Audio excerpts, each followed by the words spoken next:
Boxwood is probably the single most traditional holiday cutting green, and it holds extremely well. You can cut your boxwood and it will last until even February. It will dry and work really well for you in holiday arrangements. Ideally, you go in and cut the boxwood so that you hide the cut, not like that area there. So I'm holding about an 18-inch bit here, and I prune it, and this is my piece that I'm going to use. I'm using small hand shears, which are perfect for this size branch.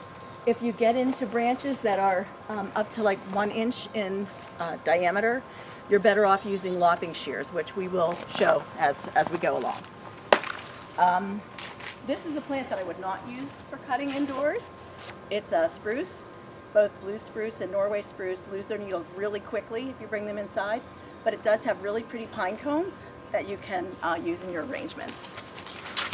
I wanted to point out that if you look around and see the shapes of trees and their branches, you could actually cut some of these long branches and use them in arrangements, and they're even bare, look really nice in arrangements.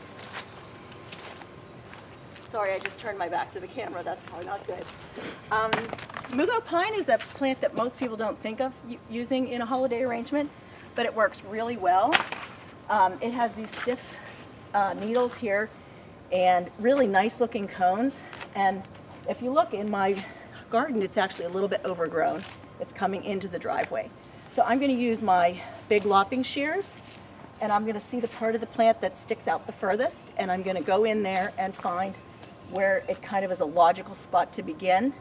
If I could get the camera to come in here and look inside the plant, you see that it's bare on the inside, so you don't want to get too radical on the pruning, but I am going to come in here and take some of these bigger branches. So here's my large branch, and even if you're not a strong person, you can get a really nice size cut from that tree.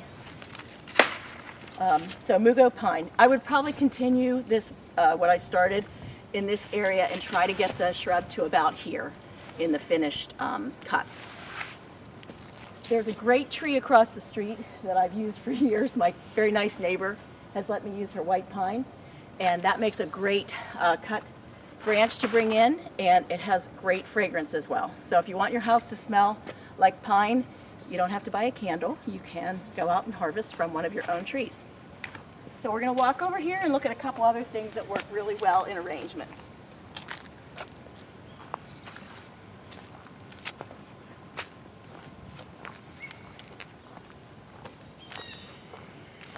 If you're just starting to garden, it's a good idea to think about using evergreens because it makes your garden look better in the winter. And if you do like to arrange, it's a great opportunity to have plants to bring inside. Here are a couple of things that you might not think about using, but are really interesting in an arrangement. You can use the seed heads of grasses. This is actually northern sea oats, and it's a great native plant, but it seeds a lot. The seedlings in the spring can be almost invasive. So if you actually cut and bring these inside, you can add these to an arrangement, and they have a very pretty texture that they add. And it's one of the plants that I was kind of surprised to see a good-looking pod on is Calycanthus, which is Florida allspice, I believe. Calycanthus is the botanical name. But you can see the seed pods are dark, sort of like a pine cone effect you would get in a arrangement. And they could even be spray painted if you wanted some different texture than just the needles. So seed heads, pods, and berries are also really, really nice in a holiday arrangement. So walk this way.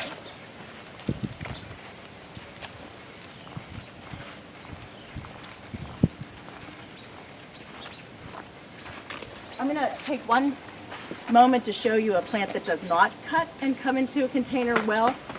Inside are hemlock branches. They lose their needles really, really fast. So while you may have hemlocks on your property, I do not recommend them for indoor arrangements.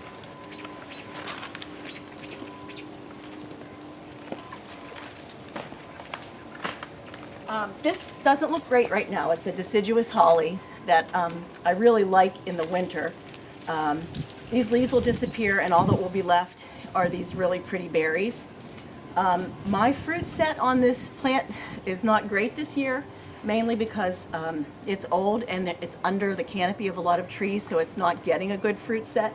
But if you can imagine one grown in sunlight and then these leaves disappearing, you would have the bare branches with the pretty berries, and really effective in a holiday arrangement. So we're going to head down to one of my absolute favorite plants to use in on a mantle or in a centerpiece,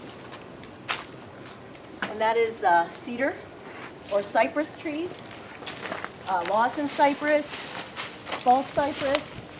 These are really popular for hedging. I think you could even use arborvitae, but I've never tried. But you can see the branches are very graceful and feathery, and they last.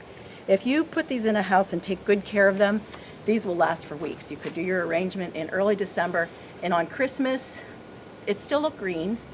They wouldn't be as fresh as it is here, but they would be perfectly fine to keep in the house for that length of time.